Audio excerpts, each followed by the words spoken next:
Sa ibang balita naman, panibagong sospek sa sapilitang pagkawala ng aktivistang si Jonas Burgos na tukoy na ayon sa Commission on Rights. Ang report mula kay Dina Pagibitan. Isa pang suspect ang natukoy ng Commission on Human Rights sa enforced disappearance ni Jonas Burgos noong 2007 sa pamamagitan ng mga dokumentong inilabas ng Korte Suprema.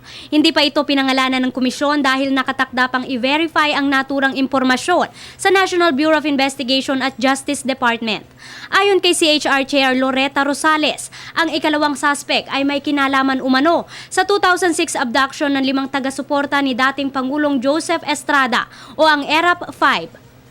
Sinabi ng ina ni Jonas na si Ginang Edita Burgos na may pagkakapareho ang cartographic sketches ng umano'y dumukot sa anak at sa mga sangkot sa ERAP-5.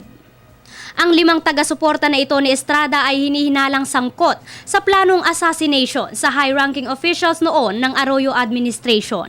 CHR is now undertaking the case, which is the crime of enforced disappearance, Una rito, napatunayang responsable sa kaso si Army Major ang umano'y leader ng pagdukot kay Burgos sa Evercotesco Mall sa Quezon City magpipitong taon na ang nakakaraan.